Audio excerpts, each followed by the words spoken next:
Ao vivo. Boa noite, meninas.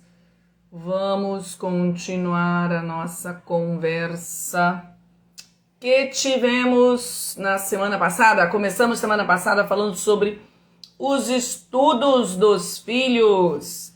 Gostei muito da repercussão, muita gente aqui falando que já começou a colocar em prática, né, que tiveram muitas mães que tiveram ali alguns esclarecimentos, algumas orientações que elas nunca ouviram na escola dos seus filhos e que isso foi muito bom e eu fiquei muito satisfeita com isso. Que bom que vocês puderam aproveitar, mas em função da hora, né, já mais 1h30 de live, sei que vocês têm paciência de me aguentar, né, ficou faltando alguns pontos que eu acho que são pontos ainda bem interessantes para a gente conseguir fechar bem esse tema e, se Deus quiser, a gente conseguir deixar isso aqui salvo, gravado, para vocês aproveitarem depois, se precisarem assistir de novo, se precisarem compartilhar, não é, com alguém, vai ficar aí esse conteúdo bem bacana para vocês. Então, correndo para pegar lápis e papel, caneta e papel, para vocês anotarem aí, porque hoje tem mais coisa, hein? Hoje tem mais umas orientações aqui. Ai, que bom, Renata, eu vi seu depoimento muito bacana, gostei muito, cara. Vocês, quando vocês me mandam o que vocês estão fazendo e quando vocês conseguem, né, ter resultados bons, a Marina aí, tudo bom, Marina? Então, eu fico muito feliz, né, de saber que vocês estão praticando, estão conseguindo, né, ficar bem aí com as crianças. Isso é muito importante. Então, antes de começar com o nosso conteúdo, enquanto vocês estão chamando as amigas aí para participarem hoje com a gente, né, lembrando que semana que vem nós já temos aí a nossa jornada dos temperamentos. Então, para quem tá hoje aqui nessa live e ainda tá perdido em relação aos temperamentos e tá achando, essa live não vai servir para mim, lógico que vai servir para você, tá bom? Essa live serve para qualquer mãe que tem filho que estuda. Agora, se essa mãe entende um pouquinho de temperamentos, conhece o seu próprio temperamento e conhece o temperamento do filho, é lógico que vai ser muito melhor. Então, se você tá aí curiosa, querendo aprender mais, querer se aprofundar mais nessa questão dos temperamentos, não perca a oportunidade, porque semana que vem, dia 3, 4 e 5, nós vamos fazer uma jornada para entender o que significa isso, para a gente cair nesse planeta temperamentos e passar a dominar isso aí, que é uma grande ferramenta para ajudar a gente a educar bem os nossos filhos, a reduzir os conflitos, a entender muita coisa que acontece em casa e que às vezes a gente fica ali perdido sem exatamente saber o que está acontecendo e aí fica dando tiro para tudo quanto é lado. Tá bom? Então, muito bem. Espero vocês na jornada. Vocês já viram, né? 3 dias. Sabe o que significa isso? 3 dias. Muito conteúdo. Né? Quem tá aqui comigo já tá vendo a quantidade de conteúdo que a gente conversa e fala aqui na nossa live. Imagina numa jornada sobre temperamentos. É muita coisa, gente. É coisa para fazer vocês aprenderem mesmo. Olha a Cá falando aí, ó. Essa é minha seguidora raiz, hein? Essa aqui é minha seguidora raiz. Muito bem. Então vamos lá, meninas. Não vou fazer um grande resumo, porque o professor adora fazer resumo da aula anterior, né? Não vou fazer um grande resumo, que é pra gente poder aqui direto ao ponto, né? Eu falei basicamente dos comportamentos da mãe, o que a mãe precisa, como a mãe deve se comportar, o que a mãe deve analisar, como os tempos que a mãe deve propor para os filhos de acordo com a idade dos filhos, para que eles possam estudar e estudar bem, né? E agora eu quero ser bem prática, como sempre, né? O que eu falo aqui é para ser prática mesmo. Eu quero orientar vocês agora na conversa. Como é que a gente vai realmente conversar com o filho e propor para ele e mostrar para ele a importância da rotina de estudo, a importância de ter um horário certo para estudar, para ter os intervalos certos para o estudo, para ter o local certo de estudo, né? Então, é importante que isso não caia simplesmente, né, na cabeça da criança, como, de repente minha mãe ficou louca, quer me botar para estudar, né? Então, é importante que vocês, junto com a criança, estabeleçam as regras para esse período de estudos. Por que isso é importante? Porque quando a criança ela se envolve no estabelecimento das regras, quando a criança participa e ela percebe que a mãe escuta a opinião dela, escuta os desejos e ali um pouco das necessidades dela, a criança se compromete mais.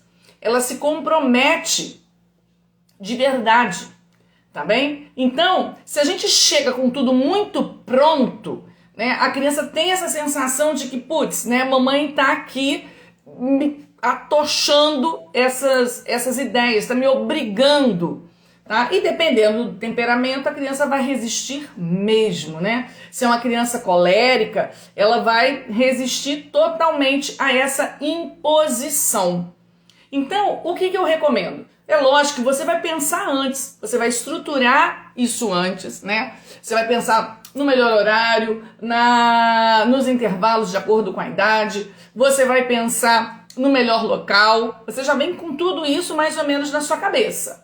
Mas você vai trazer uma proposta, vai trazer isso como uma proposta. E isso, sem brigar, olhando no olho da criança, falando com ela de uma forma clara. A gente apresenta, né? Então eu costumo falar que são 5 etapas nessa conversa com a criança, tá? Para você trazê-la para o seu lado, para você trazer o seu filho para o seu campo, para vocês jogarem juntos, ao invés de jogarem um contra o outro, vamos jogar no mesmo time, tá?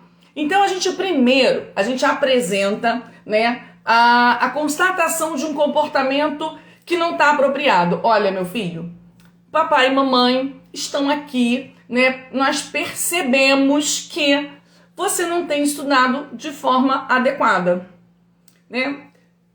Já chegaram aqui algumas notas. Mamãe vê que você tem dias que você faz dever, tem dias que você não faz dever. Já recebi aqui algumas agendas aqui da sua professora falando que você não entregou o dever, que você esqueceu de fazer o dever, né? Então a gente vai constatar isso, mas sem brigar, né? Constatamos que o comportamento dele em relação aos estudos não está adequado, tá bom? E aí você vai explicar muito rapidamente, ainda mais dependendo da idade, né, com 1, 2 frases no máximo, por que isso não é bom para ele, né?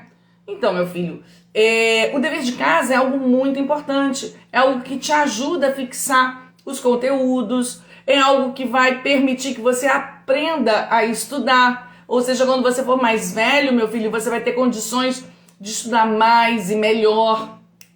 Então, o dever de casa, ele é importante para você, tá? Então, você constatou o comportamento que não tá legal, você explicou por que é bom estudar, e aí você vai explicitar uma norma a ser seguida, tá bem? Então, mamãe queria agora combinar com você uma rotina de estudos.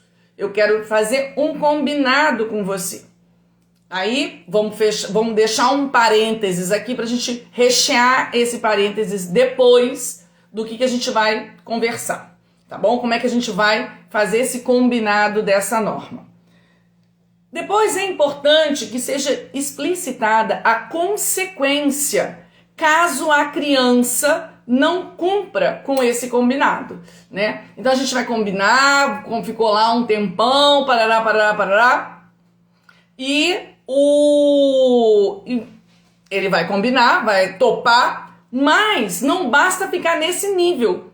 É preciso que a criança saiba de antemão que vai haver uma consequência caso ela desobedeça aquele combinado, tá? E aí vocês podem pensar, né, até mesmo junto com a criança, que consequência seria essa? Isso também é bom, é bem interessante, colocar a criança para participar dessa definição dessa consequência caso ela não desobedeça, tá?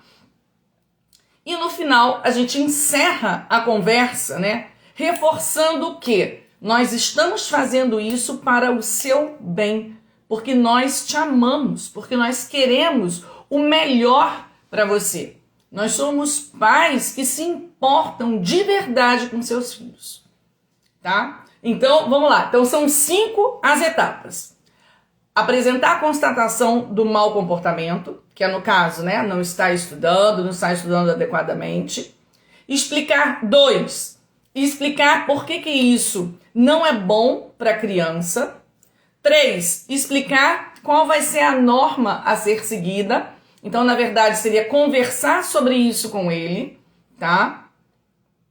4. Explicar as consequências caso a criança desobedeça esse combinado. E 5. Reforçar, né, que nós estamos fazendo isso porque amamos esse filho, porque queremos o melhor para ele, tá bem? Eu vi aqui alguém perguntando, aproveitar que eu encerrei esse pedaço aqui, se essa conversa serve também para uma criança de 4 anos. Olha só, criança de 4 anos não deveria ter a necessidade de fazer dever de casa, de estar estudando em casa, tá bem? Necessidade de dever, necessidade de estudo, se a criança está numa educação infantil, ela já deve ser suprida pela escola, pela educação infantil, tá bem? A não ser que, não, eu faço educação domiciliar, aí ok, tem que ter uma rotina mesmo, tem que ter os horários, tudo certinho.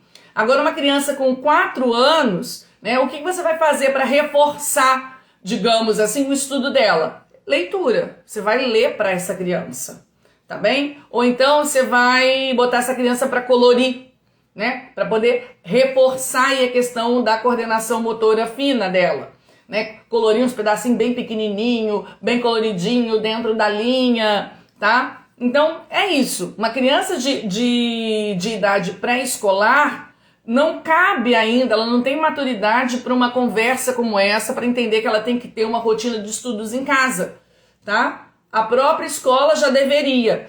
Tudo que você quiser colocar além, né, deve entrar como uma atividade, realmente uma atividade lúdica, alguma atividade, né, de relação. Então vou ler uma história, vamos desenhar juntos, né? Transformar isso em brincadeira, né? Se você entende de fonemas, entende de alfabetização fônica e que já quer ir preparando o seu filho, pode fazer brincadeiras aí com os fonemas, mas a título de brincadeira, tá bom? Muito bem, minha apresentação sumiu aqui, eu não sei porquê, cadê? Achei de volta. Então aqui, deixa eu ver aqui eu dei um exemplo, tá. Então, muitas vezes os pais me perguntam, né? Ai, Adriana, então você tem alguma sugestão para consequência? O que seria uma consequência interessante para uma criança que não cumpra, né, os deveres, tá certo? Então, primeira coisa, se ele não cumprir o estudo, a rotina de estudos durante a semana, ele vai ter que cumprir no fim de semana. O fim de semana vai ter que ser, né, usado uma boa parte do final de semana para que ele cumpra, tá bem? E para que isso surta o efeito, é preciso que essa criança, né, tenha um final de semana agradável, costume ter um final de semana onde ele passeie, ele vai ao ar livre, né, onde ele encontre amigos, onde ele se divirta, para que na hora que fale, olha, hoje de manhã, sabe aquele nosso passeio bacana que a gente costuma fazer? Pois é, você escolheu não estudar durante a semana, vamos ter que estudar hoje na hora do passeio, tá? Então a criança precisa ver, né, que aquele tempo que era reservado especificamente para o estudo, tá bem? Que não tinha nada de muito legal para ela fazer e ela desperdiçou, ela está trocando aquilo por um tempo precioso, por um tempo valioso que ela teria para ter que estudar, tá? Mas isso só vai surtir efeito se de fato ela tem um tempo prazeroso e precioso no final de semana. Se ela fica largada no final de semana na frente da televisão, né? Que em princípio eles até gostam, né? Em princípio, se você cortar a televisão também vai surtir efeito, né? Mas é isso, ela precisa perceber que ela está trocando um tempo muito bom pelo estudo, tá? Muito bem. Ou então cortar justamente, digamos, olha, Adriana, eu zero telas durante a semana, tá? E deixo que os meus filhos no final de semana joguem um pouquinho de videogame. Então eu deixo 1 hora no sábado eles jogarem videogame.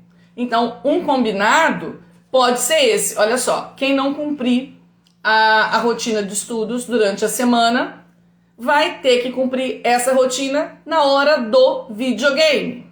O que vocês acham? Né? Então vocês coloquem as crianças, coloquem os filhos para participarem, né? Ah, não, mamãe, pelo amor de Deus, videogame. Não, eu não quero perder o videogame. Meu filho, olha só. Você só vai perder o seu videogame se você não estudar. Se você não cumprir com a rotina. Se você cumpre, você não perde o videogame. Né? Fazê-los entender isso, que está na mão deles. Tá? Não, videogame não. Então, o que? Perguntem para eles. Né? O que? Então, em que momento? Porque eles precisam entender que burlar o estudo durante a semana, né, vai implicar em ter que estudar no fim de semana. Então, o que vocês vão perder em tendo que estudar? Tá? Então, isso. Isso que eu queria explicitar para vocês, né? Essas etapas da conversa, deixar a consequência clara. Agora, não trabalhar com ameaças, né? Não tá estudando, vai perder o final de semana. Aí pronto, perde todo o efeito educativo realmente que a gente está querendo propor aqui, né? Meu filho, vamos lá, por que já tocou o alarme ali do estudo, por que você não começou ainda? Né? Se a criança ainda é pequena, dá um apoio. No princípio, aquilo que eu falei na live passada, no princípio, eles precisam do nosso contorno, eles precisam do nosso apoio, não para fazer por eles, mas para fazer com que eles pelo menos comecem. Mas aí é sem briga, sem ficar arrastando a criança, fala, filho, lembra do nosso combinado? Vamos lá, já tocou o alarme. Você quer alguma ajuda aí para começar? Entende? E fica ali do lado dele até que de fato até que a criança comece realmente, né? Lembra que eu comentei na aula passada, né? Pega a mochila. Vamos lá, filho, tá na hora. Você tá percebendo que ele tá enrolando, um sanguíneo, super disperso, tá enrolando muito. Vamos lá, vamos começar? Pega a mochila, meu filho, pega, traz a mochila. Isso, agora abre a mochila, pega a agenda. Você dá esses primeiros passos, dá esse contorno. Daqui a pouco você já viu que ele já se conformou, né? Putz, tem que estar aqui. Então vambora. Aí você deixa, se afasta um pouquinho, vai dar uma volta, bebe uma aguinha, daqui a pouco você volta e vê como uma coisa está caminhando, tá? Deixa eu ver o que mais aqui na aula passada que eu não falei. Então, basicamente isso de orientações gerais, tá? Agora, eu quero falar um pouquinho, né, de umas orientações mais específicas para temperamentos. Então, vamos anotar aí. Os pais que já conhecem o temperamento dos filhos. E isso vai ajudar a gente nesse processo, tá? Então, eu vou começar aqui falando um pouquinho das crianças melancólicas. Então, as crianças melancólicas são aquelas crianças que elas são, né, mais introspectivas, né, e mais secas, né? Elas não são aquelas crianças que são bem calminhas, têm uma tendência, né, a uma inteligência muito aguda, a uma inteligência profunda. São crianças que são reflexivas, mas elas não têm o ímpeto de se expressar. Tudo aquilo que elas estão ali elaborando, todas as conclusões que elas chegam, aquilo tudo fica guardadinho ali com elas, né? Elas ruminam o processo de aprendizagem, elas vão e voltam, fica tudo ali na cabecinha delas. E aí, geralmente, os pais, né, que não têm esse temperamento, ou que são pais que são expansivos, né, Vem uma criança dessas estudando, acha que a criança não está aprendendo nada. Se a criança não fala nada, ela não expressa, ela não pergunta. Meu filho é tão quietinho, então não deve estar aprendendo nada. Não. Uma criança melancólica, ela está aprendendo bastante, tá? Em geral, as crianças melancólicas, elas têm atração pelas artes, elas têm atração pelas ciências, né? Agora, questão importantíssima para filho melancólico nos estudos. Fiquem ligados aqui. A criança melancólica, ela tem um quê de insegurança. Por quê? Porque ela não quer errar. Ela tem medo de errar. Então, uma das razões dela demorar muitas vezes para responder é estar na sala de aula, você já identifica logo quem é a criança melancólica. Você sabe que aquela criança sabe a resposta. Você pergunta para ela e ela fica ali com aquela cara de quem tá pensando e tá te olhando. Aí você fica, vamos filho, responde aí. Ele tá verificando, ele tá buscando todas as possibilidades. Por quê? Porque ele não quer errar. E ele não se sente pressionado a responder rápido. Ele não tem essa pressão interna. Responde rápido, responde logo, né? Que as crianças expansivas têm, né? Um colérico, um sanguíneo vai querer sair respondendo na hora, né? O colérico, ele vai pensar porque ele quer responder o certo, mas ele quer responder o certo rápido. O sanguíneo, ele quer responder qualquer coisa, pode ser errado ou certo, ele quer responder. O melancólico não, ele quer responder o certo, mas ele quer ter certeza que vai ser certo mesmo. Então ele fica ali verificando. Então ele fica muitas vezes numa indecisão. Poxa, eu tenho duas opções aqui, será que é essa, mas será que não é aquela outra? Né? Demora para solucionar um problema. E aí muitas vezes os pais ficam irritados. Ah, esse menino é burro. Esse menino é burro, não sabe, não aprende e tal e coisa. Eu já expliquei 30 vezes. Burro nada, ele sabe a resposta. Só que ele está ali num processo, né, de aceitação dessa resposta. De aceitação do risco de responder errado. A grande questão é essa. É essa criança arriscar errar. E aí a gente precisa trabalhar com essa criança outros aspectos para fortalecê-la nesse sentido. Tá bom? E essa criança melancólica, quando os pais, por um acaso, né, chamam de burro, ou falam, você é muito lerdo, como é que pode? O teu irmão aqui responde rápido, né? E os pais começam a cobrar nesse sentido, essa criança ela fica muito chateada. Os melancólicos, eles ficam chateados com essa cobrança, porque é uma cobrança injusta, né? A questão de justiça para os melancólicos é seríssima, né? A gente tem que tomar todo o cuidado para não tratar os nossos melancólicos com injustiça, porque eles ficam ali, tadinhos, e eles guardam isso pro resto da vida, tá? Essa classificação de melancólica porque tem uma personalidade triste? Não é, a criança não é triste. Eu conheço muitas crianças melancólicas, muitas não, a grande maioria, né, como qualquer criança, são felizes. Elas só são apenas introspectivas, elas não são tão efusivas quanto as crianças de temperamento expansivo, tá bem? E então os melancólicos ficam chateados com os pais, com essas cobranças, tá? E uma outra tendênciazinha das crianças melancólicas estudando é exagerar as dificuldades. Então muitas vezes ela tem uma dificuldade, tem vezes que o melancólico realmente não tá entendendo, tá certo?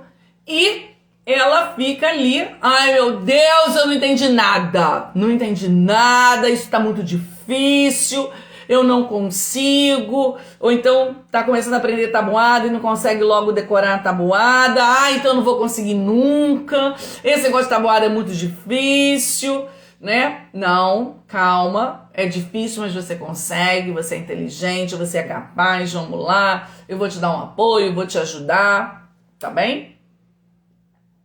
Agora, como é que a gente pode apoiar os estudos dos nossos filhos melancólicos? Como é que a gente apoia? Primeira coisa, um ambiente em ordem. O ambiente de estudo para o melancólico tem que ser o mais arrumado possível. A mesinha bem organizada, o quarto não pode estar uma bagunça. A mesa está limpinha, a mesa está organizada, mas o quarto está uma zona. A cama está bagunçada, tem brinquedo pelo chão, não dá. o ambiente como todo, onde o melancólico está estudando, tá? Tem que estar organizado.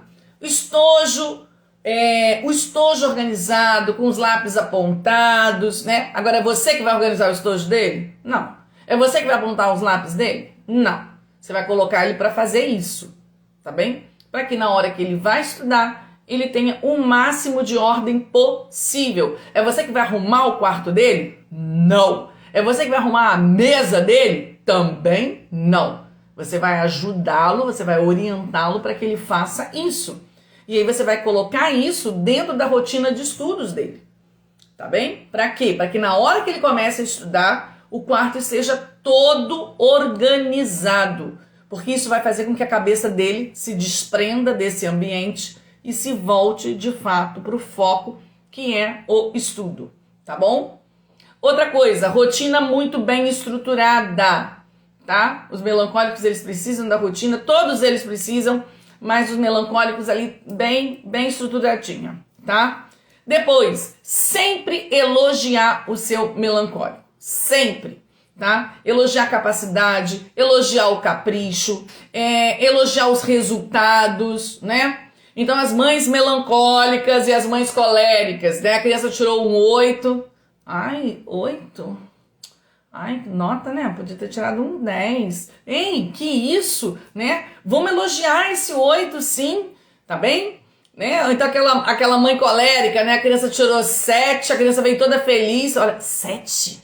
Ah, pelo amor de Deus, meu filho. Pelo amor, não brinca comigo, né? 7 é nota de criança que não estuda, né? E aí descasca a pobre da criança, né? Não pode, né? O melancólico, ele precisa de elogio.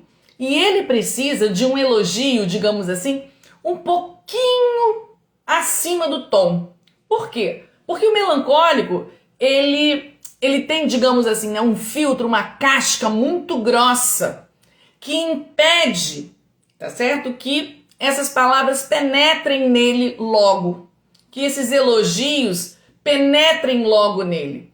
Então, questões de elogio, de carinho, né, de afeto, precisam ser trazidas para esse melancólico com uma intensidade maior, tá? A gente olha assim, ai gente, mas eu tô exagerando. Nossa, para que tanto elogio do meu filho assim? Não, mas a percepção dele não é nesse mesmo grau da nossa emissão, percebe? A gente emite muito, mas tem um filtro muito potente que não deixa esse elogio todo penetrar na criança. Não deixa as palavras carinhosas, as palavras de motivação penetrarem com a mesma intensidade com que elas estão sendo emitidas, tá bom? Então, a gente vai elogiar sim, vai elogiar o capricho, vai elogiar a letra, vai elogiar a organização, vai elogiar as notas boas, tá? Para que ele ali esteja sempre, né, animado. Se a gente precisar repreender, porque lógico, o melancólico também não é perfeito, tá bem? A gente vai repreender de forma carinhosa. Então, mãe colérica, segura a tua onda. Mãe melancólica, segura a tua onda. Ah, mas tirou um 5.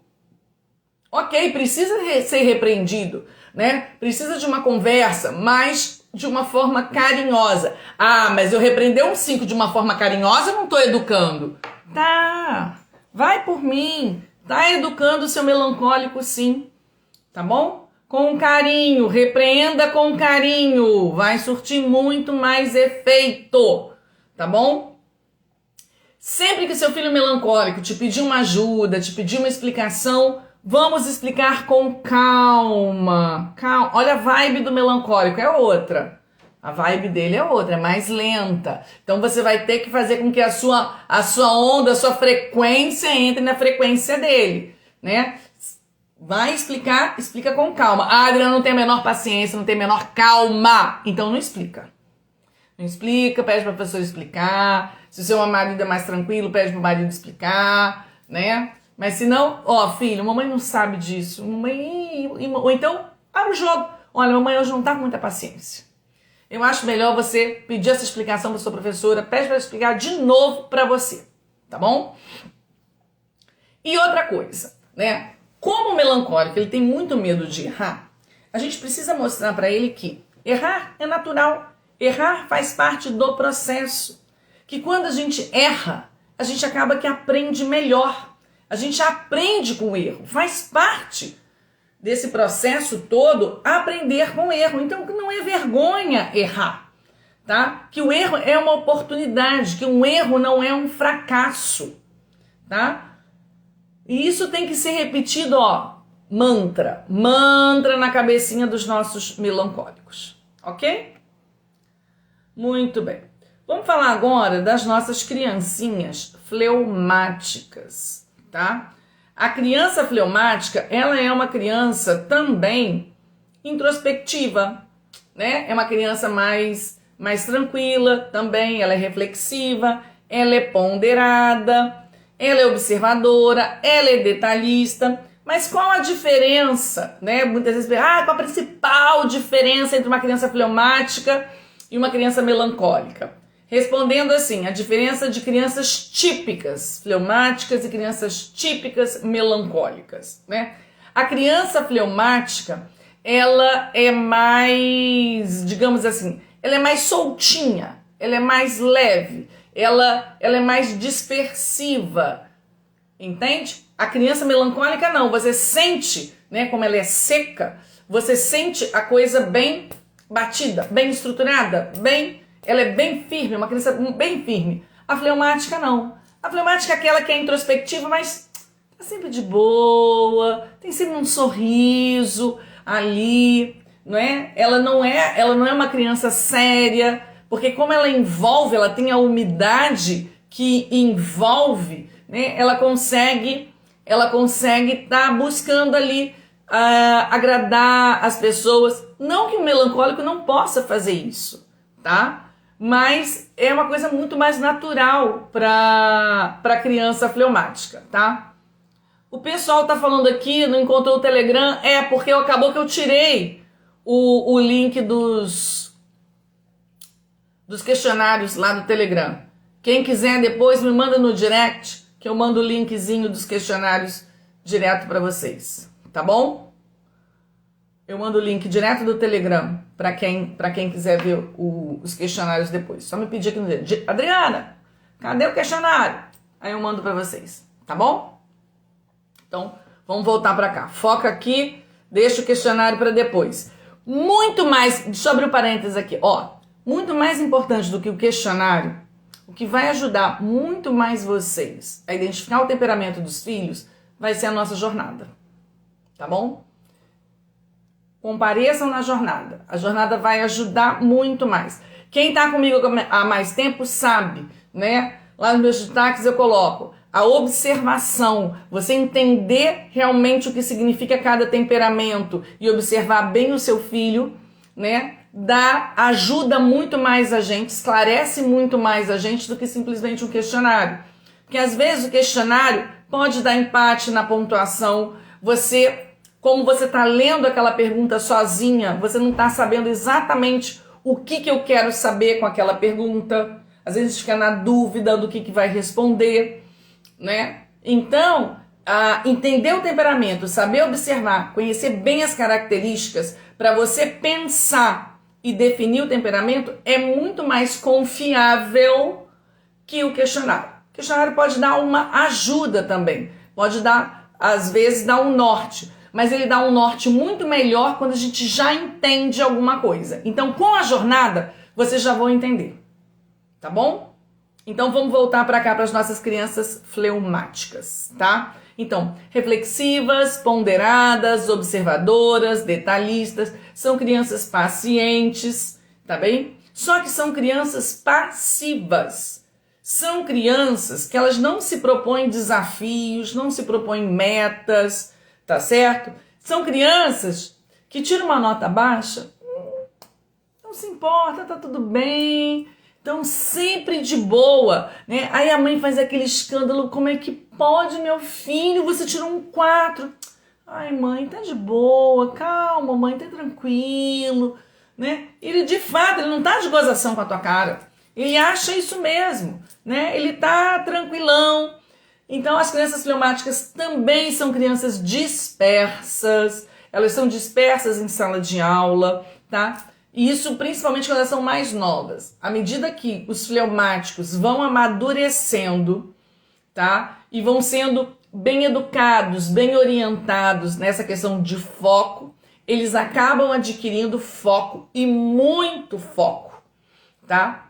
Diferente dos sanguíneos que vão precisar sempre de um apoio externo para esse foco, seja uma agenda, seja um calendário, seja alarmes para tocar, essas questões externas, né, que o sanguíneo precisa para trazê-lo para o foco, né? O fleumático não. À medida que ele amadurece, dependendo da forma como ele foi educado, dependendo do contorno dele, ele tem capacidade de se tornar super focado. Tá bom? Então, voltando, né? O fleumático também pode ter um quê aí de demora no agir, né? A movimentação do fleumático, ele é lento até no movimentar dele. Sala de aula você vê, pega o estojo, galera, vambora, vamos fazer atividade tal. Todo mundo já tá com o estojo em cima da mesa, o fleumático ainda tá lá abrindo a mochila para abrir, para procurar a caneta, chega lá nervoso, né? Professora colérica em sala de aula com fleumático, ela fica nervosa, contando ali, pedindo paciência para esperar e não dar, né, não dar um sacode no fleumático, tá? Agora, é uma criança que, por mais tranquilinha, por mais boazinha, né, ela se chateia com as broncas, tá? Ela faz a cara de paisagem porque ela tá ali com aquela carinha de paisagem mesmo, mas internamente, né, quando ela ouve aquilo, deixa de ser lerda. Ô, minha filha, você é muito lerda. Onde é que você tá com a cabeça? Parece uma tartaruga, né? Ela vai continuar com aquela carinha, mas por dentro, né, ela se chateia com isso. Então é lógico que a gente não deve falar isso para criança nenhuma. Vamos nos controlar. O que uma criança fleumática precisa? Paciência, né? Um ambiente de paciência, de carinho, não é? Também precisa de muita ordem. Criança fleumática, ela também precisa desse ambiente externo em ordem. Agora, diferente do melancólico, né? Onde ele precisa daquele espaço, pelo menos, né? Que é daquele espaço dele em ordem. A criança fleumática, ela precisa atenção da casa inteira em ordem. Inteira, tá? Então, se possível, não é? Envolver essa criança, dependendo da idade dela, na arrumação da casa, na organização da casa. Para quê? Para que ela se mantenha estável, tá? A mesma coisa com a rotina. Não dá para uma criança fleumática um dia estudar na sala, outro dia estudar no quarto, outro dia estudar na cozinha. Não. Criança fleumática, ela vai ter que ter um buraquinho para ela estudar, pelo menos, um cantinho ali para ela. Se a casa estiver em obras, tenha certeza, a sua criança fleumática vai ter mais dificuldade para estudar. Se a casa tá, sei lá, tá pintando, ou então vai botar a criança fleumática para estudar na hora que a sua faxineira veio fazer a maior faxina na casa e a casa tá de cabeça para baixo. Vai atrapalhar o estudo dela, tá bom? Por quê? Porque o ambiente desequilibrado desequilibra a criança fleumática. Tá? Então a gente vai procurar trazer o máximo de equilíbrio possível para o nosso ambiente, para que isso se reflita na nossa criancinha fleumática. Tá? Então, sabendo que essa criança ela não se coloca metas, ela não se exige. Então é preciso que você coloque essas metas e apresente para ela. Olha, meu filho, média 7 na escola, mas a mamãe acredita que a média 7 é pouco. Vamos buscar aí pelo menos ficar no 8, porque qualquer deslize a gente não cai para baixo da média. Mas um 10 de vez em quando é bom, né? Vamos colocando essas metas, tá? Para ajudar essa criança fleumática a se empenhar mesmo mais, né? A ver que de fato é importante, né? Ela estudar e como consequência virão as notas, tá? Que as notas, isso serve para todo mundo, né? As notas não são o nosso objetivo. O nosso objetivo é aprender e aprender bem. As notas, elas são uma consequência, elas são um reflexo do que a gente está estudando, tá bem? Porque se fosse nota por nota, olha aqui, meu filho, eu vou te ensinar a colar, a trapacear, que você tira 10. O importante não é tirar o 10. Quando a gente valoriza tanto a nota, gente, que a gente só fala de nota, só fala de nota, só fala de boletim, a gente está abrindo um caminho muito perigoso para os nossos filhos, quando tiverem oportunidade, colarem, né? Porque a mamãe só valoriza a nota, o importante é a nota, então eu vou dar um jeito de tirar uma nota boa aqui, de qualquer jeito. Agora, se a gente valoriza, né, o estudo, a aprendizagem, de fato a criança entender e aprender, né, e como reflexo disso vem as notas, ok, aí é diferente, tá bem? Pra gente, né, pra gente isso é muito óbvio, mas a gente tem que pensar com a cabecinha deles. Eles estão ainda em formação, né? Então nem tudo é óbvio, tá bom? Outra coisa muito importante para o fleumático, tá? É preciso que nós sejamos modelo de estudo para eles, tá? Eles têm essa dispersão, eles têm uma lentidão, uma dificuldade aí, uma lentidão para ler, para sentar e ficar lendo. Então, você quer que seu filho estude mais? Passe a estudar perto dele. Leia você, pega o seu livro lá que você costuma ler. Adriana, mas eu não leio. Ah, putz grila, você não lê e quer que seu filho leia? Que história é essa? Adriana, mas eu não tenho tempo. Aí ele também vai dizer que não tem tempo. Ué, se a mãe não encontra um tempo para ela ler, se ler é uma coisa importante para mim, por que não é para minha mãe? Percebam? Né? Se leitura é algo tão importante que a mamãe fica no meu pé, por que ela não lê? Então, se vira malandro, arranja um tempo para você ler e de preferência, né, no momento em que seu filho veja isso, veja que você está lendo, veja que você está estudando. Ah, se estudar é tão importante, né? Por que a mamãe não estuda? Eu nunca vejo a mamãe estudar. Adriana, como é que eu vou estudar? Eu sou dona de casa. Uou, quanta coisa que você tem para estudar. Você tem para estudar educação de filhos, né? Você tem que estudar arrumação de casa. Eu aqui tenho uns 3 livros só de organização, né? Por quê? Porque eu preciso aprender. Isso tem técnica, né? Eu posso estudar culinária, né? Nutrição. Tudo para quê? Para melhorar o meu ambiente de casa, melhorar o que eu faço, né? Pela minha família. Então, gente, no seu trabalho profissional, né? Se você trabalha, se você tem um trabalho profissional fora de casa, como assim você não estuda? Né? Eu não acredito uma pessoa que trabalha. Ah, Adriana, eu sou vendedora de loja, eu preciso estudar? Uou, lógico que precisa estudar, né? Hoje em dia, gente, nessa internet que tem curso pra tudo. Lógico, tem umas bombas aí, tem umas coisas que é enganação pura. Mas tem muita coisa boa, né? Eu vou estudar técnica de venda, vou estudar gatilhos mentais de persuasão. Quanta coisa boa que eu tenho para estudar. E ao mesmo tempo, à medida que eu estudo, eu tô dando modelo para os meus filhos. Eu falo assim, nossa, a mamãe estuda até hoje, né? Estudar não é coisa de criança. Porque na cabeça deles, estudar é coisa de criança. Não, meu filho, estudar é coisa de gente grande. E gente grande só consegue estudar se ele aprende a estudar desde pequenininho, desde criancinha. Então é por isso que mamãe e papai estão no seu pé. Para você um dia poder conseguir estudar como a gente estuda, tá? Então mostrem para eles que vocês estudam sim, tá bom? Muito bem, vamos lá que o tempo tá passando. Crianças, deixa eu ver se eu falei aqui. Isso. Crianças sanguíneas, tá? Como é que são as crianças sanguíneas? Crianças sanguíneas são aquelas super extrovertidas, né? São super expansivas, são crianças muito carinhosas, né? Que envolvem as pessoas com o seu jeitinho de ser, né? A Adriana, mais ou menos, que já me disseram aqui que meu filho é sanguíneo, e meu filho sanguíneo, ele não é expansivo desse jeito, não. Ele não é extrovertido desse jeito, não. Então, deixa eu contar uma coisa aqui para vocês, fazendo um parênteses. Na jornada a gente vai falar mais disso, né?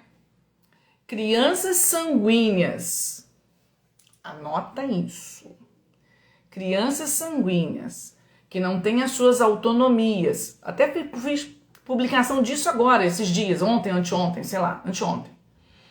Crianças sanguíneas que não são bem trabalhadas em termos de autonomia, elas vão crescendo e vão se tornando crianças inseguras.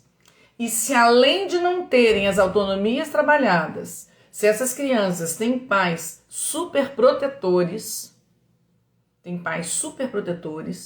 essas crianças se tornam crianças mega inseguras.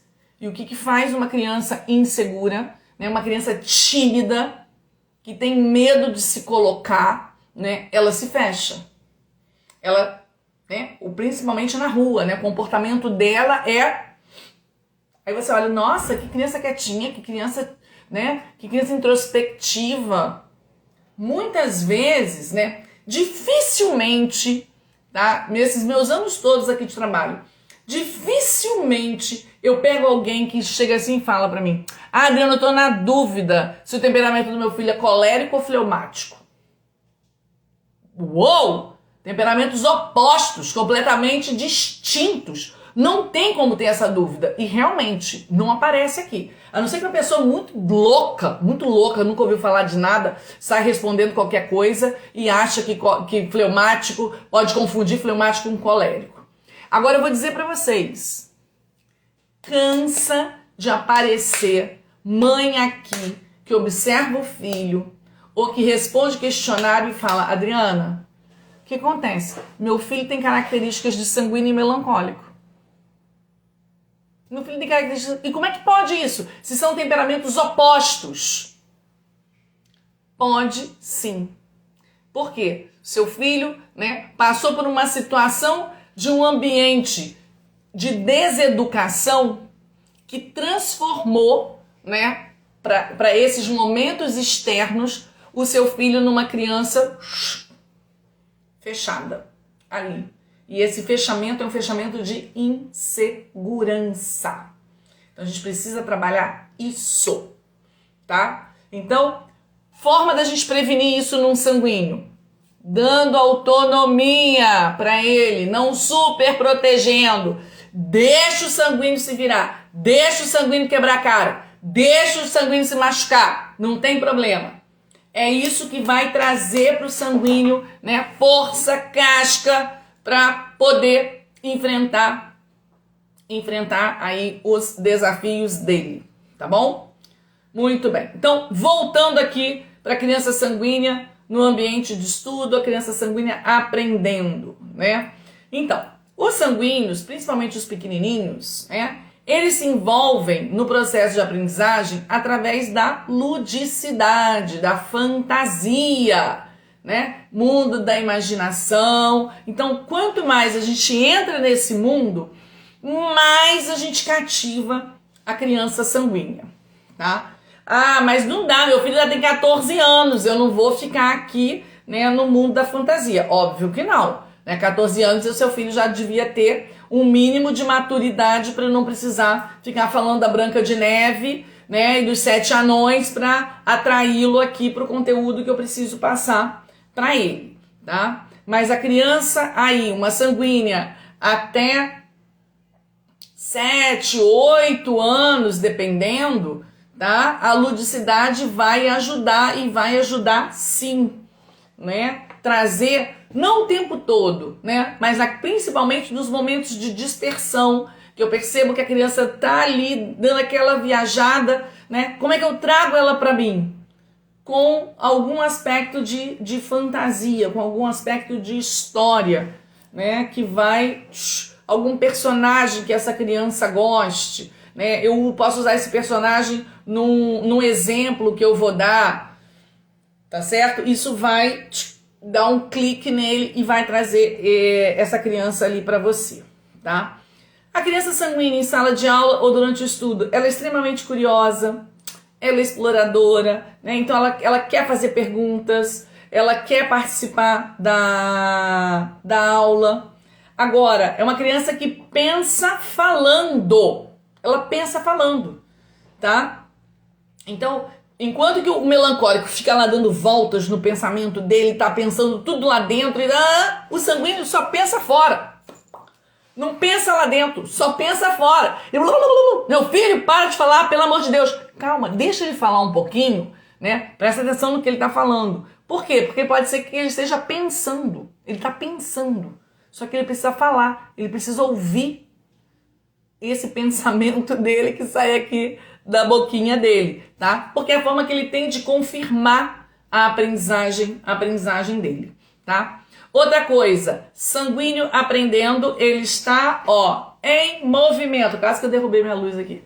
Sanguíneo aprendendo, movimento, ele está se mexendo. Ou ele está levantando da cadeira, ou ele está botando a perna aqui para baixo, ou ele está levantando a perna aqui para cima, ou ele está deitando na mesa, ou ele está botando o braço aqui, né? Isso é sanguíneo aprendendo, faz parte, né, do ser sanguíneo, tá bem? Agora, a gente precisa entender isso, tá certo? Para poder orientar isso e não simplesmente ficar dando porrada na criança, brigando com a criança, senta, sossega, vou te amarrar na cadeira, né? Não, calma, vamos ver. É sanguíneo mesmo? Então vamos ver, dependendo da idade, que recursos que a gente pode ter para ajudar nessa questão da movimentação, né? Então, quanto menores as crianças sanguíneas, principalmente em sala de aula, a gente vai deixar essa criança, né, dispersar um pouquinho. Assim que tiver uma possibilidade de um intervalinho para ela, vai lá, meu amor, bebe uma aguinha. A criança nem pediu para beber água. Você tá vendo que ela começou a se mexer demais? Vai lá, dá uma saidinha, bebe uma água, vai no banheiro, lava o rosto, leva lá um recado para fulana, né? Então, só essa saidinha que a criança dá, esse movimento dela andar, né? Manda dar um recado lá no segundo andar, para ela ter que subir e descer a escada. Isso já traz essa necessidade, né, de se movimentar e ela consegue voltar para a sala de aula um pouco mais concentrada, né? A questão das pernas, né? Essa coisa de ficar levantando perna, gente, isso não é brincadeira, né? Parece que esses bichinhos sanguíneos, eu falo assim porque eu tenho 3 aqui em casa, né? Então eu passo por isso, além de passar na escola, eu passo por isso, passo ainda dentro de casa, né? Essas pernas que não sossegam, cara, perna que dobra, perna que sobe, que levanta. Então, como é que a gente pode ajudar, né? A gente precisa corrigir, né? Abaixa a perna. Só que às vezes a criança já está tão habituada, né? E tão habituada mesmo a ficar sentada nessa posição que ela não consegue. Ela não consegue baixar a perna. Você manda ela baixar, ela abaixa e já ela levanta. Então, o que a gente pode fazer? Sabe aquelas caneleiras de malhação, né? Que você vai malhar, amarra aquela caneleira na perna pesada. Então, caneleira. Mete uma caneleira na perna do sanguíneo, na canela do sanguíneo quando ele estiver estudando. Essa perna dificilmente ela vai subir, que talvez que tiver que subir. Que peso! Que peso! Então isso vai trazer consciência corporal para ele. Ele vai perceber, não posso levantar a perna. Ele vai levantar, não posso levantar com essa perna que tá pesada, né? E aí isso vai lembrar ele, não, eu tenho que manter minha perna aqui embaixo. Agora, não dá para deixar uma criança, né, de caneleira estudando durante 1 hora. Um sanguíneo não aguenta ficar 1 hora de caneleira com a perna para baixo ali, não dá.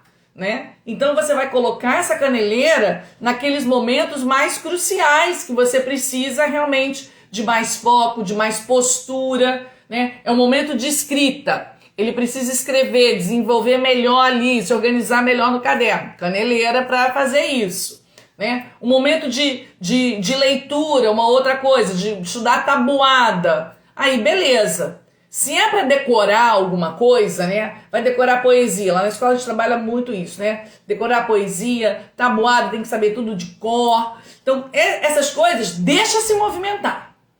Quer decorar poesia andando? Ótimo. Quer decorar poesia dançando? Beleza. Quer decorar tabuada pulando? Ok, não tem problema nenhum, contanto que esteja lá. 2 vezes 2, 4. 2 vezes 6, 12. Tá ótimo, não tem problema nenhum. Agora, precisa escrever, precisa se organizar no caderno, precisa resolver um problema. Aí, caneleira, senta, vamos lá, postura, tá? Tem também, né, tem uns cintos, né, na internet, umas faixas que você coloca para ajudar na questão da postura, corrigir criança que tem a postura, né, que não tá legal. Então, para o sanguíneo também isso é muito bom. Ajuda essa postura, né, e isso ajuda que ele foque um pouquinho mais. Mas, repito, não adianta ficar nisso e depois tentar deixar a criança, né, 1 hora sentada desse jeito. Não dá. Pequenos intervalos para ela sair, se movimentar e depois para a criança voltar, tá? Lembrando que o sanguíneo aprende muito também pelos sentidos. Então, se você associa o momento do estudo com a estimulação dos sentidos, tá? Isso vai ajudar a focar o seu sanguíneo. Então, já cansei de dar essas dicas aqui, repito de novo, não tem problema. Né? Vamos estimular o tato.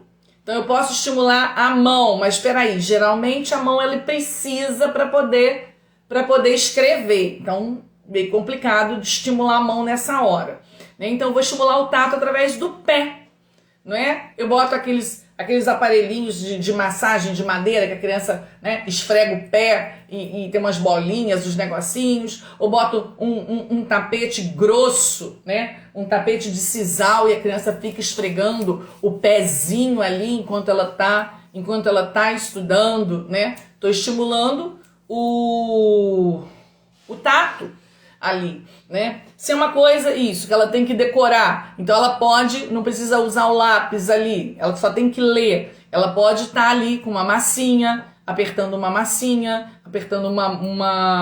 bolinha, tá certo? O olfato, não é? Hoje em dia, né, tem tanta essa coisa dos óleos essenciais, isso é tão gostosinho, né? E tem óleos específicos que ajudam na questão de foco, de concentração, né? Não vai dar um banho de óleo essencial na criança, senão também o estímulo olfativo demais para o sanguíneo atordoa, tá? Mas, né, se tem um difusor, bota um difusorzinho ali enquanto ele está estudando. Se não tem um difusor, né, passa ali na mãozinha onde tem que passar, pede ajuda aí, né? A Fê do Santo Blend, né? Ela que me introduziu aí nesse mundo dos óleos essenciais, né? Então ajuda muito isso da gente estar estimulando o olfato também, enquanto a criança está estudando. Audição, né? A audição você vai ter que experimentar e ver se vai funcionar com seu filho, tá? Você pode botar uma música clássica, uma música erudita de fundo, bem baixinho, enquanto ele estuda, tá? E observa se isso te ajuda ele, né? Se não, uma coisa que eu gosto de fazer é no intervalo, quando você dá aqueles intervalos, lembra que eu falei na aula passada? Quando você dá aqueles intervalos, você coloca a música no intervalo, tá? Você traz esse estímulo de musical para o intervalo. E aí pode ser até uma outra música que ele gosta, uma música que tenha letra, que ele gosta de cantar, que a criança gosta de dançar, tá certo? Mas se já é um adolescente, né, ele pode sim ouvir um pouquinho da música que ele gosta, né? Mesmo que seja um rock pesado, tá certo? Só não pode ficar ouvindo 1 hora de música. Vamos respeitar aqueles intervalos que eu falei na aula passada, né? 5, 10 minutos, dá para ouvir um pouquinho de música, tá?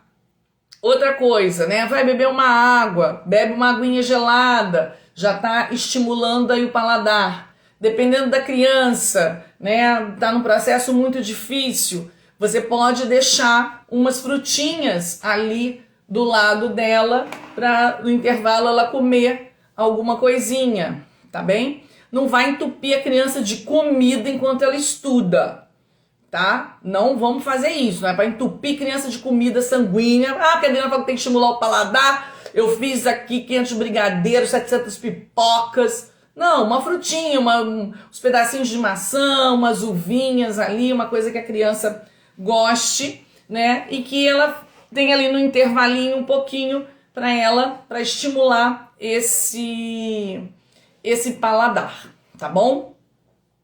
E outra coisa que ajuda muito. Ai, Senhor, as dicas da mãe de sanguíneo que já passou por tudo na vida. Uma coisa que ajuda muito é prometer um lanchinho bacana depois do estudo, né? A criança vai estudar com aquela cabeça o pensamento naquele lanchinho gostoso que a mamãe ficou de preparar para mim depois de estudar, tá? Muito bem. O sanguíneo é aquela criança que acha que entendeu, mas não entendeu. Você começa uma explicação, ele, tá bom, já entendi tudo, ele não deixa nem você terminar de explicar, porque ele jura que entendeu, né? Mas ele não entendeu porque ele não aprofunda, ele fica só na superfície da situação. Então você tem que ajudar essa criança a aprofundar, a verificar se ela de fato entendeu, tá? Ela é aquela criança que termina as tarefas todas com pressa para poder se livrar, porque ela quer fazer outra coisa, naquilo ali já cansa logo ela, então deixa eu me livrar desse dever, vou fazer de qualquer forma, sem capricho, né? A criança sanguínea é aquela criança que adivinha a resposta, né? Porque o negócio dela, o barato dela é responder. A professora perguntou, a professora nem terminou a pergunta, ela já levantou a mão para responder. Eu falei, meu filho, eu não acabei de perguntar. Você não tem como me responder, você não sabe o que eu quero saber? Ah, não, eu achei que já tivesse perguntado. O sanguíneo é assim, né? Pode ser um sanguíneo e não comer nada ou quase nada. Vou responder essa aqui porque eu tenho um aqui que é mais ou menos assim, né? Não é que ele come nada ou quase nada, né? Ele, na sua frente, a comida que precisa comer, que é o que desagrada ele come nada ou quase nada, tá? Dependendo da idade, na sua frente. Agora, quando você sai de casa, ele vai lá e ataca, tá certo? Aquelas coisinhas que ele gosta. E aí nisso ele come. Aí nisso ele é bom mesmo de comida. Porque qual é a dificuldade do sanguíneo criança? Por que ele não quer comer nada ou quase nada? Né? Aí tô falando agora de 4 hábitos. O que acontece? O sanguíneo, pelo fato dos sentidos, né? Ele é altamente sensível e ele só quer fazer o que agrada os sentidos. O sanguíneo ele só quer comer o que ele gosta. É isso. Basicamente isso. E à medida que ele cresce, quando ele é pequenininho, bebezinho, ele até vai aceitando, vai comendo bem e tal. Aí ele começa a crescer e ele começa a perceber mesmo, não, isso aqui eu não gosto não. Isso aqui é muito melhor. Então, putz, eu não quero mais comer isso aqui não, só quero comer desse aqui que ó, gostoso, docinho, E aí ele começa a ficar super seletivo. Faz 2 anos, começa a ficar mega seletivo.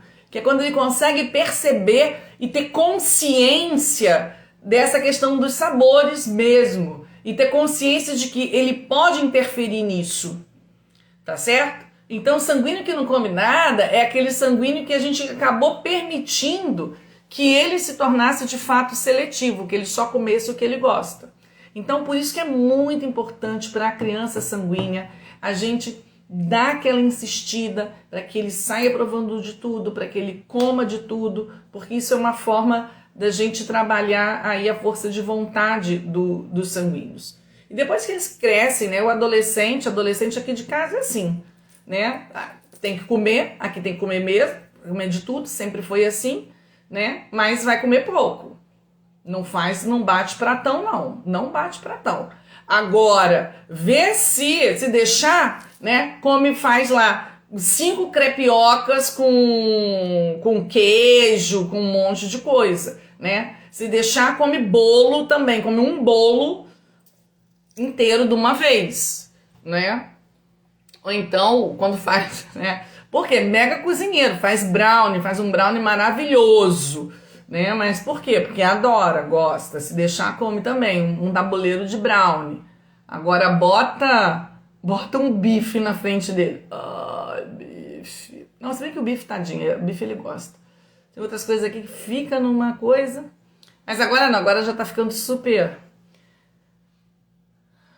Já conseguiu se propor umas metas aqui que ele tá conseguindo nessa questão da alimentação, tá ficando bem. Agora, vamos voltar aqui para os estudos, senão a Adriana dispersa, a Adriana não é sanguínea. Vamos lá.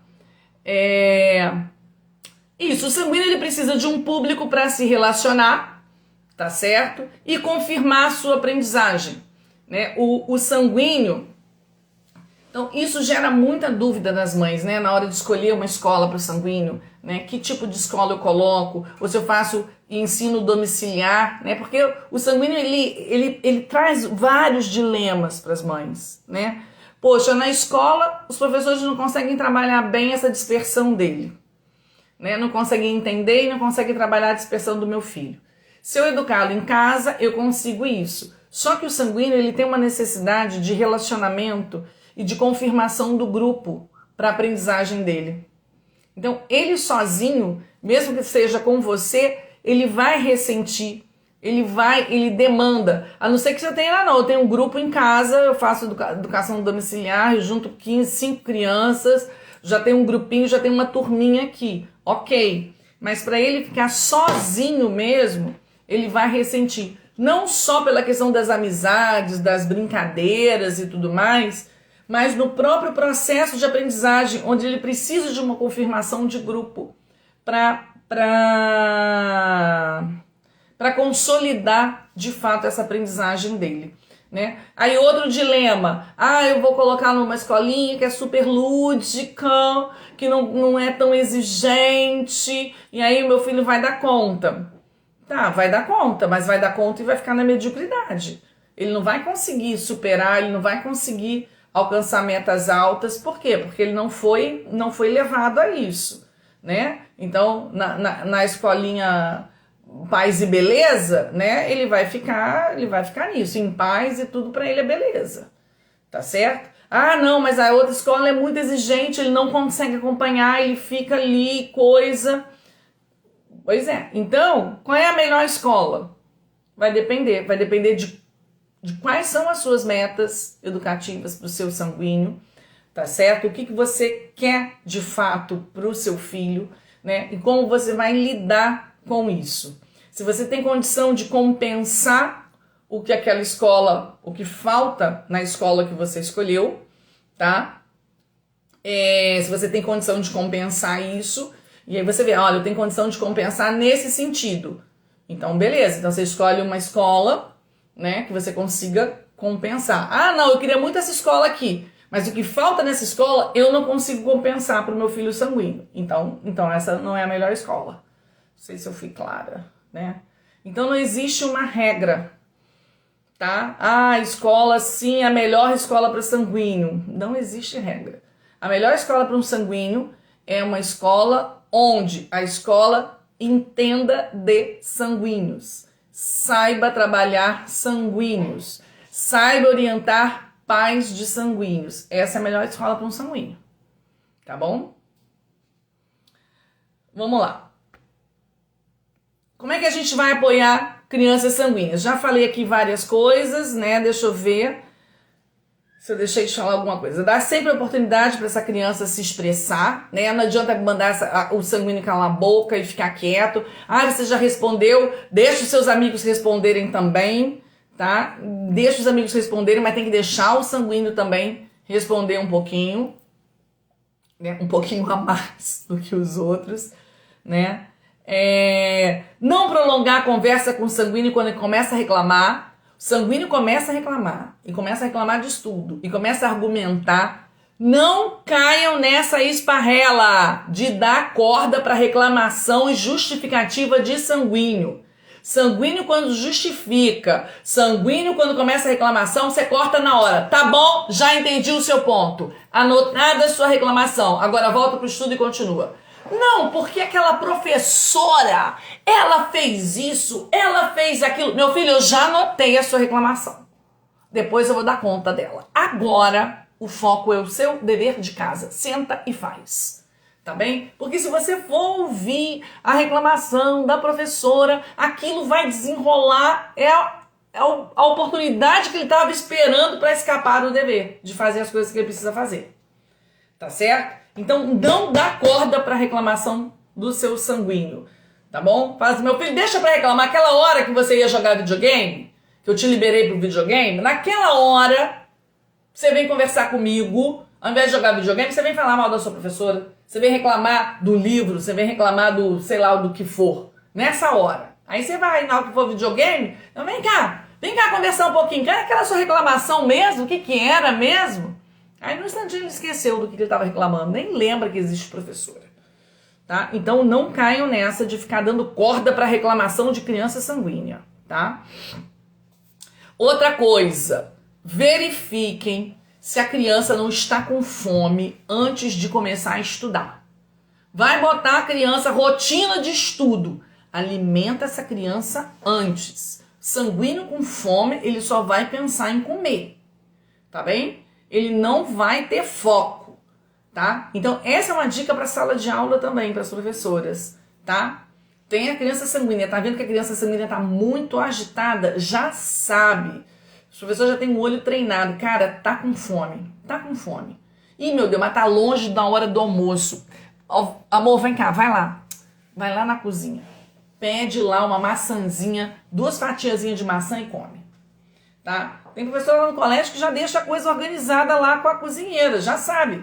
Porque às vezes a criança, né, os pais saem muito corridos de casa, não dão café da manhã para a criança, e aí a colação, dependendo lá na escola, vai ser, dependendo da turma, né, vai ser 9 horas, 9h30. A professora bateu o olho, já viu aquela dispersão, ela já perguntou, tomou café? Não, hoje não deu tempo. Amor, vai lá. Passa lá no refeitório, come uma maçãzinha, pega uma uvinha lá, come lá. Então as professoras têm que estar ligadas nisso, tem que conhecer. Mas para isso precisa o quê? Precisa conhecer o temperamento da criança, precisa entender de temperamento, precisa ter estratégias na manga para poder, né, verificar o que pode ser para poder amenizar. Então, em casa com você, verifica isso. A gente estuda antes do jantar. Putz, imediatamente antes de jantar, aquela hora do pico da fome, tá? Então, ou adianta esse jantar e bota esse moleque para estudar depois, ou dá uma outra coisinha aí para ele comer, mas aí corre o risco de atrapalhar o jantar, tá? Deixa eu ver mais aqui, o que eu tenho. Uma coisa muito interessante, né? Se ele está estudando principalmente história, geografia, umas matérias mais conceituais, tá? Quando terminar, você pede para ele te contar o que ele aprendeu. Tá? Me conta aí, o que você aprendeu? Então essa relação, esse tempo dele contar as coisas para você, isso tá reforçando a aprendizagem dele, né? E tá te dando indícios, né, de que se ele estudou realmente ou não, se ele entendeu aquele conteúdo ou não. Outra coisa, caderno de sanguíneo. Te apresentou coisa mal feita, volta, refaz. Então já deixa combinado antes. Não aceita o dever sem capricho. Você não tem que ficar corrigindo se está certo ou errado. Agora, corrigir o capricho é sua obrigação. Tá bem? Então, por isso, né, quando a gente está assim, rodando, né, perto da criança, rondando a criança, o que a gente faz? A gente está verificando se ela está fazendo com capricho. E aí, já começou sem capricho, tá? Olha só. Não. Pode apagar que essa letra tá péssima. Isso é a Adriana que fala, né? Vocês que são delicadinhas, boazinhas, meu amor, que letra... Isso não tá aparecendo na sua letra. Você tem uma letra muito melhor. Não vamos fazer isso não. Capricha essa letrinha aí. Apaga aí, refaz. Né? Qual foi o nosso combinado de fazer as coisas com capricho? Tá bom? Então, mas precisa estar combinado. E precisa que a mãe esteja rondando. Porque também é muita maldade, né? Esperou a criança escrever um caderno, uma página inteira, para chegar no final e falar, olha, essa página tá totalmente sem capricho. Refaz a página inteira. Aí também é maldade com a criança, né?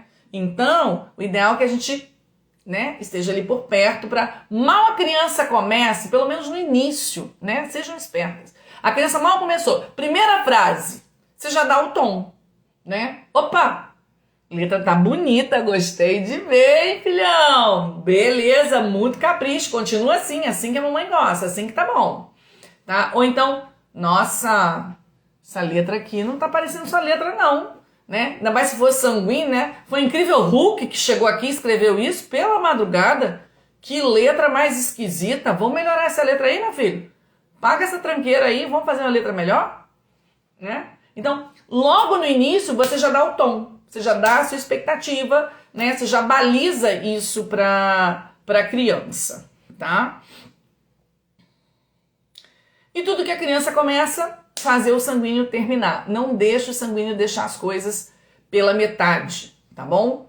Ele vai deixar o estudo pela metade. Então, tudo. Ele começou a desenhar, comprou um livrinho aqui em casa, era assim, né? Adorava livrinho de colorir. Fazia 4, 5 páginas. Depois já largava o livrinho. Aí daqui a pouco, a gente sempre foi muito de a livraria, né? Ai, olha esse livro de colorir novo, que lindo, maravilhoso, mas não terminou o outro. Não compra um enquanto não termina o outro. Volta para casa e termina aquele. Então, tem que terminar, tá? É normal o sanguíneo ser desorganizado? Super, super normal. Eles são assim, são avoadinhos. E outra coisa fundamental, agora é aquela hora da pancada da Adriana. Criança sanguínea. Gente, se tela já é ruim para qualquer criança, para criança sanguínea, tela é a morte. Então você quer que seu filho sanguíneo se concentre, seu filho sanguíneo está super disperso, aí você ainda deixa ele jogar lá, sei lá, meia hora antes de estudar, acabou, né? Deixa, não, é só um desenho da Disney para ele dar uma relaxada antes de estudar.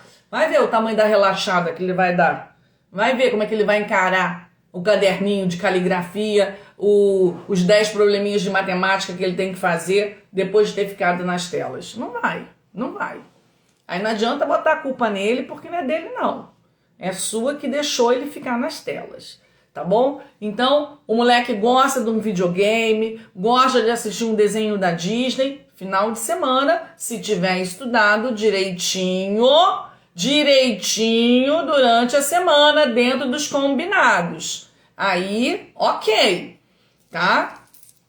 Se não estudou, beleza, é na hora da Disney que a gente vai fazer a caligrafia, é na hora da Disney que a gente vai fazer a leitura, é na hora do videogame lá, bababá. Olha, a Adriana ainda é da época do joystick assim, perceberam? Agora que eu me toquei, ó, nem existe mais joystick assim, né? Mas na hora do videogame, pronto, vamos lá, vamos estudar. Não estudou? Agora é nessa hora que você mata 2 coelhos, termina o estudo e ainda zera a tela do seu filho.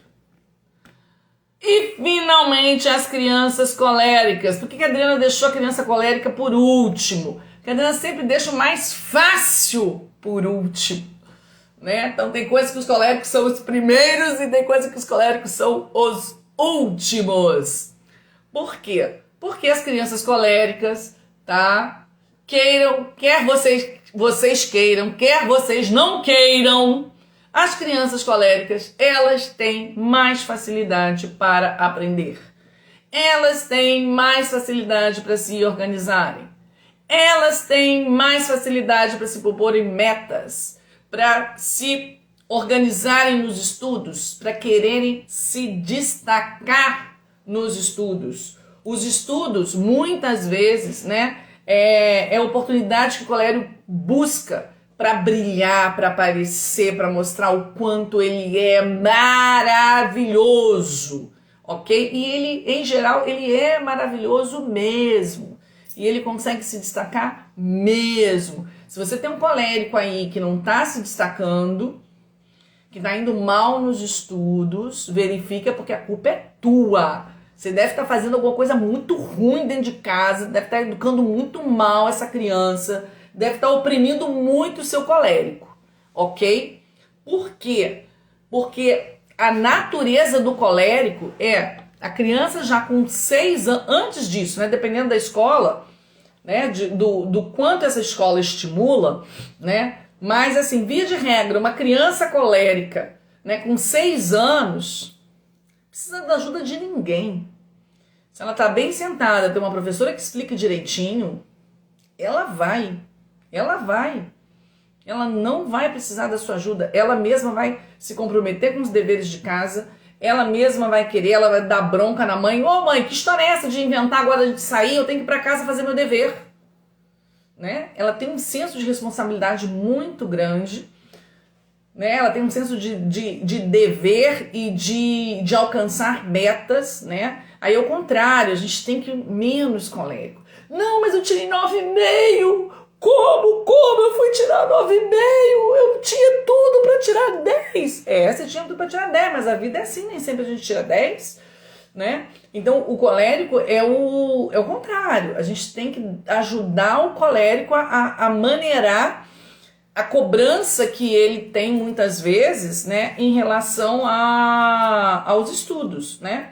Eles são muito confiantes, autoconfiantes, então o colérico se arrisca muito, e quem se arrisca mais aprende mais também, né? Então, além deles terem uma máquina melhor, né, eles têm uma forma de processar que facilita, né, muito o processo de aprendizagem deles, né? Isso, eles estão sempre se esforçando para fazer o melhor. Eles querem fazer o melhor e se esforçam, né, para isso. E outra coisa, né? É a mulher do piolho, é o homem do piolho. Não desiste até conseguir.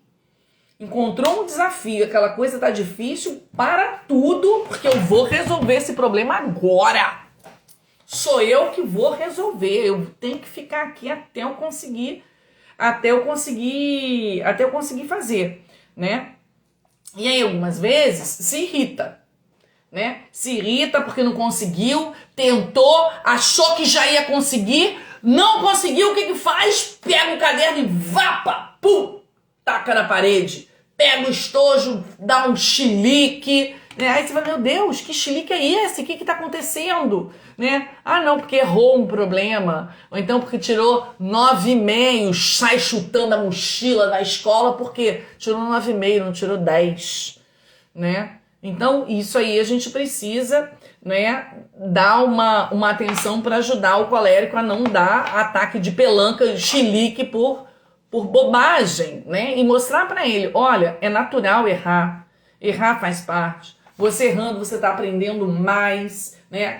Meio aquela conversa que a gente tem com o melancólico, mas a gente está fazendo isso com o melancólico para sacar o melancólico de dentro dele, né, para ele sair da casca e se arriscar mais, né? Com o colérico, a gente tem essa mesma conversa para que o colérico não se cobre tanto, né? É para que o colérico fique ali e aceite que ele tem defeitos, aceite que ele não é perfeito.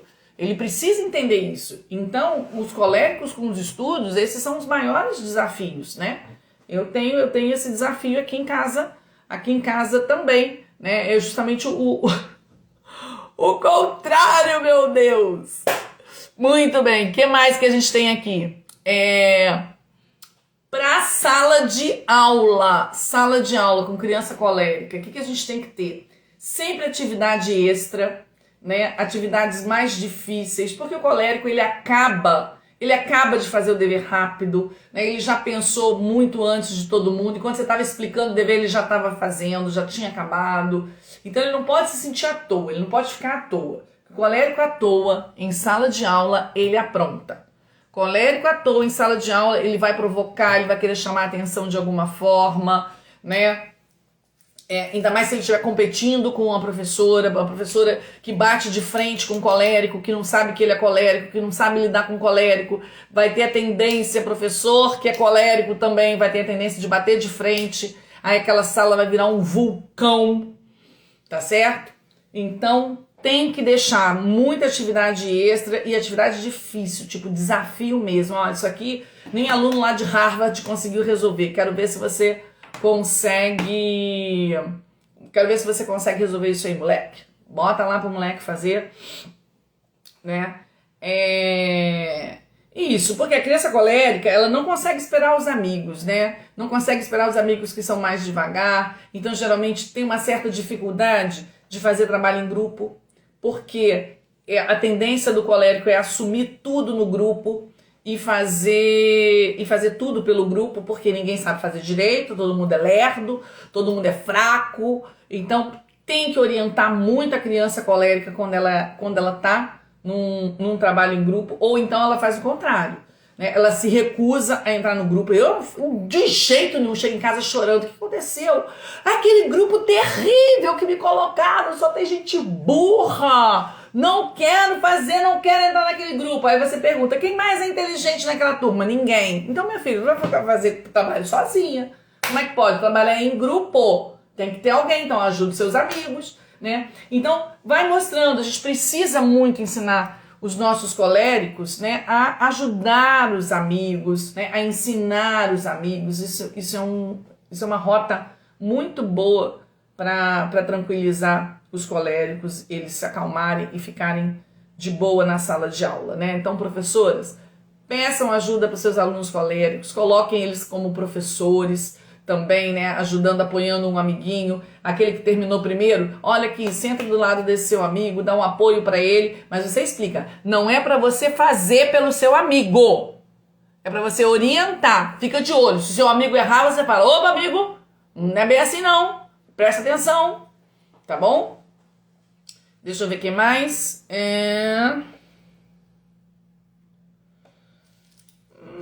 Basicamente isso, né? No final, não.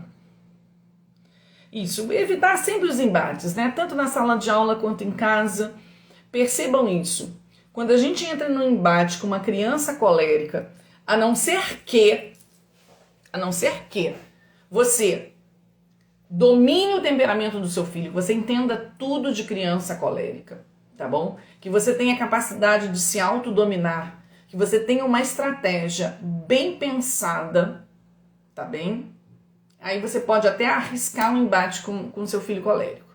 Se você não tem, não entra no embate, porque você está entrando desarmada e você vai cair do cavalo, você vai quebrar a cara num embate com uma criança colérica. Tá? Seja seu aluno ou seja seu filho, tá? E principalmente se você for colérico. Uma autoridade colérica, uma mãe colérica e um professor colérico só entram de fato no embate se eles estiverem armados com as estratégias corretas.